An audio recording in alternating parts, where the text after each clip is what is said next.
Saya Gus Miftah minta maaf. Cairan masuk di dalam. Pihak rumah sakit tersebut sengaja memberikan alasan tersebut. Ya sebenarnya ya pihak rumah sakit atau dokter tersebut tidak mau menangani Gus Miftah. Ya karena ya. Assalamualaikum teman-teman. Ya rupanya ada begitu banyak ya asumsi yang beredar di tengah masyarakat. Ya khususnya ya umat Islam di negeri ini. Ya bahwa ya segala ya, kejadian atau ya keadaan yang diterima atau dialami oleh Gus Miftah itu merupakan bentuk hukuman dari Allah Subhanahu wa taala untuk beliau.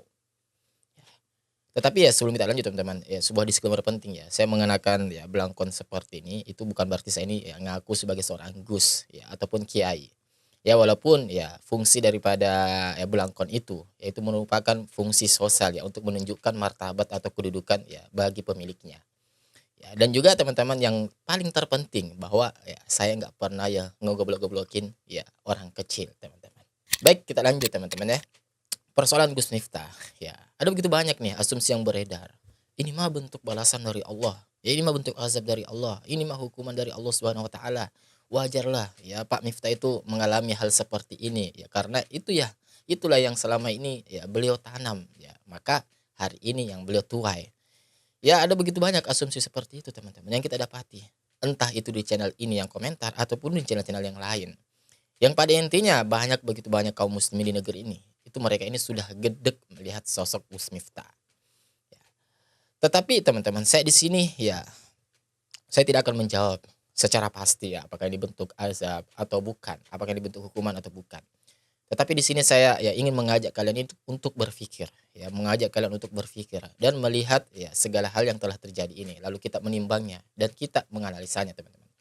Ya, karena kalau kita lihat ya dan kita harus jujur ya beberapa waktu terakhir ini ya khususnya setelah beliau ya viral ya setelah ngogoblok-goblokin ya Pak Sun Haji itu ya pedagang es teh.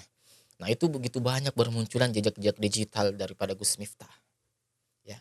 Dan tentu jejak digital tersebut adalah bukan jejak digital yang positif ya, tetapi negatif, teman-teman. Dan ada satu video ya di mana ini ya ada informasi yang sangat mengejutkan untuk kita semua. Ya ternyata teman-teman, Gus Miftah itu ya itu ditolak di rumah sakit.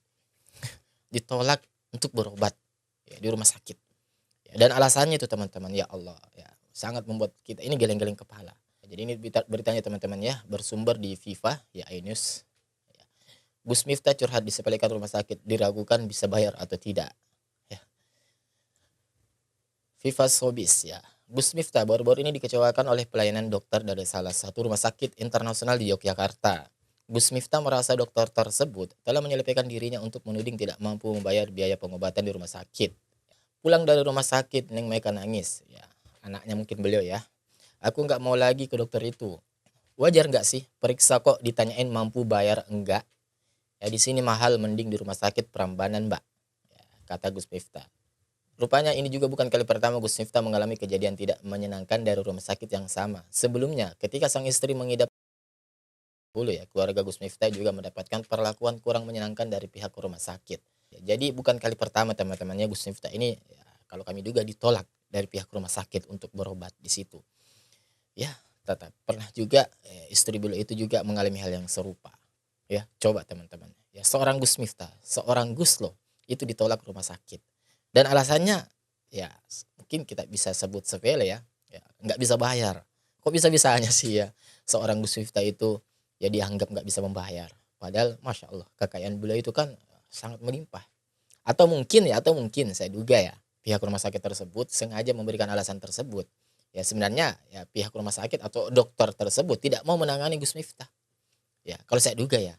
Ya karena ya kelakuan Gus Miftah yang seperti ini. Siapa bilang dokter itu pinter? Dokter itu goblok. Siapa bilang dokter itu pintar? Buktinya apa? Setiap orang datang ditanya, kan goblok. Ya. Setiap dokter itu ya siapa bilang pintar? Ya, itu goblok. Ya. Ya karena setiap pasien datang itu ditanya. Emang dokter sejak kapan dokter itu ya berganti profesi menjadi seorang paranormal? Ya, Pak Miftah, sejak kapan? Kan enggak. Ya, itu hal yang gaib, teman-teman. Dan berikut teman-teman kita lihat ya video dari istri Gus Miftah. Di mana istri Gus Miftah ini kalau kami lihat ya di video ini itu terbaring, teman-teman. Ya sangat-sangat menunjukkan dalam keadaan tidak baik-baik saja, teman-teman. Assalamualaikum warahmatullahi wabarakatuh. Ya Allah, Ini ya teman-teman ya, istri Gus Miftah ya, dan ini kita bisa lihat Gus Miftah. Entah ini dua orang siapa ya. Terlihat ya. Saya Gus Miftah minta maaf Cairan masuk di dalam. yang sebesar-besarnya kepada semua jamaah. Mobil khusus yang besok seharusnya saya ada safari dakwah di Lampung dari tanggal 15 sampai 17. Iya, iya. Tapi karena saya harus menemani istri saya dirawat di rumah sakit yang harus berada di samping beliau. Jadi beliau ini minta izin teman-teman ya, tidak bisa membersamai jamaahnya karena harus merawat istrinya. Saya tidak bisa hadir dan minta doa kepada jemaah. Mudah-mudahan operasi istri saya diberikan kelancaran oleh Allah Subhanahu wa Ta'ala. Dan mudah-mudahan Bunda segera sehat sehingga saya bisa melanjutkan syiar Islam melalui. Ya jadi itulah tadi teman-teman ya, video di mana memperlihatkan istri Gus Miftah ini ya terbaring di rumah sakit. Istri Gus Miftah yang tentu ya kalau kita melihat atau mendengar sosok nama dari istri Gus Miftah sebenarnya ini ya tidak cukup asing bagi kita ya, karena sempat beberapa waktu lalu itu beliau juga ini sempat viral teman-teman, di mana istri Gus Miftah ini ya tertangkap kamera sedang membagikan makanan terhadap santrinya ya, tetapi dengan cara dianggap netizen ya itu tidak sesuai dengan adab yang baik atau tidak beretika. Bahkan ada sebagian netizen itu menganggap ya ini sama halnya dengan ya cara membagikan makanannya itu ya sama dengan halnya ya para penjajahan Belanda dulu waktu ya menjajah kita teman-teman. Baru-baru ini viral video istri Gus Miftah yang bernama Ningastuti bagi-bagi roti kepada para santri di pondok pesantren Ora Aji milik Gus Miftah sendiri. Video ini menuai kritik karena netizen menilai cara membagikan roti kepada para santri yang dinilai berlebihan. Ya tetapi apapun itu ya teman-teman ya, namanya seorang manusia, tentu kita sebagai seorang manusia juga ya kita harus doakan juga lah. Semoga ya istri daripada Gus Miftah ini diberikan kesembuhan. Ya. Dan ya bagi Gus Miftah nih teman-teman ya, bukannya dengan kejadian semua ini, ujian atau hal-hal yang keburukan dialami Gus Miftah ini, bukannya membuat Gus Miftah ini sadar, bukannya membuat Gus Miftah ini ya introspeksi diri, ya malah justru dengan bangganya mengatakan ya saya nggak akan berubah. Ya kalau Anda menyukai saya dengan cara saya seperti ini, dengan metode seperti ini, dengan ya mulut atau lisan saya yang seperti ini, ya silakan undang saya. Kalau Anda tidak suka ya silakan jangan undang saya.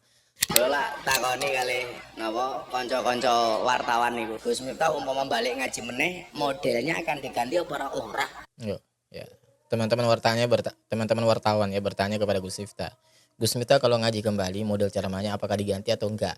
Ya, tidak, ya enggak ada yang berubah katanya. Aku ya koyo ngene kok arep ganti apane ya? Ya, saya sudah seperti ini, apa yang mau diganti lagi ya, teman-teman? Kata Gus Miftah. Ya setel kok koyo ngene. Ya, setelanku ya seperti ini, modelku ya seperti ini. Ya, cocokku ya seperti ini. Ya, kurang lebih seperti itu, teman-teman. Tompo ya alhamdulillah ora ya wis ngundang.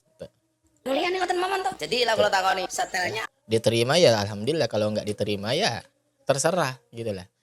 Ya, undang yang lain saja kalau Anda tidak suka dengan saya, kurang lebih seperti itu teman-teman. apakah akan berubah Gus? Mboten, enggak ada yang berubah. Tuh, apa diperjelas kembali teman-teman ya? Apakah ada yang berubah nanti ceramahnya, metodenya, dakwahnya atau cara berdakwahnya? Apa kata Gus Miftah? Ya, tidak ada yang berubah, enggak. Ya, apa yang harus dirubah? Enggak ada yang diubah katanya. Ya njen kula ngoten niki. Padahal sing teko teng alon-alon niku Ya, coba teman-teman. Ya seorang Gus Miftah seperti ini.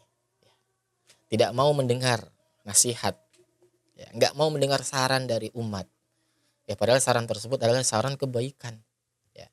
Umat ini cuma mau Gus Miftah itu cara menyampaikan dakwah itu dengan santun, dengan beretika, dengan beradab.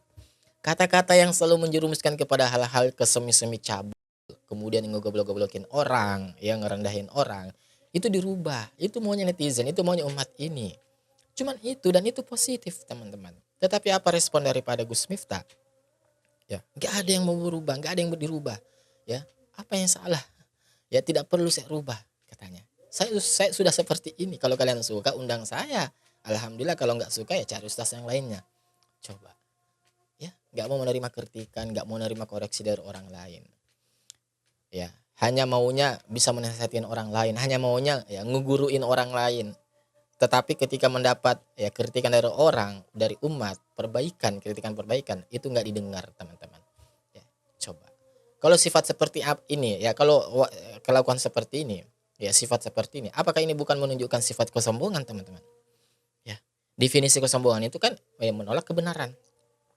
Ya, itu definisi kesombongan. Ya, menolak kebenaran. Ya, nggak mau dikoreksi. Ya sudah menganggap diri ini lebih baik dari orang lain, sudah menganggap diri ini ya memang cocok seperti itu, sudah menganggap diri ini ya nggak perlu dikoreksi, nggak ada yang salah dari perlakuan saya. Coba ya, kan kita lihat kemarin setelah viralnya ya masalah Gus Miftah dengan Pak Sun Haji, kan berakhir dengan klarifikasi itu. Kemudian ya, Gus Miftah ya, minta maaf kepada Pak Sun Haji. Coba caranya melihat, kita lihat cara di video itu, cara Gus Miftah minta maaf dengan Pak Sun Haji. Ya Allah, dikasih gini-gini. Kayak seakan-akan tidak menghargai orang gitu ya, atau minimal ya orang yang sudah tua lah.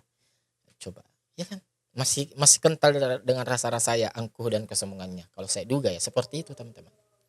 Ya jadi seharusnya ya Gus Miftah ini entah ya apa ya, kejadian apa lagi yang harus membuat Gus Miftah ini mau berubah, mau sadar, mau insaf teman-teman. Ya karena sudah begitu banyak nih kejadian yang ditimpa ya, yang diterima oleh Gus Miftah. Ya kita doakan ya teman-teman bareng-barengnya, semoga Allah Subhanahu wa taala melembutkan hati Gus Miftah ya, dan bisa berubah menjadi lebih baik lagi. Ya karena bagaimanapun ya beliau ini ya kita harus hargai dalam semangatnya berdakwah. Ya semangat pantang ya menyerahnya dalam berdakwah. Ya cuman itu tadi ya, hal yang tidak kita sependapat darinya adalah soal lisannya itu tadi teman-teman ya, mudah ngerendahin orang dan lain sebagainya. Gimana menurut kalian? Ya coba kalian komen di kolom komentar kita. Insya Allah kita ketemu lagi di video selanjutnya. Wassalamualaikum warahmatullahi wabarakatuh. Barakallahu fikum.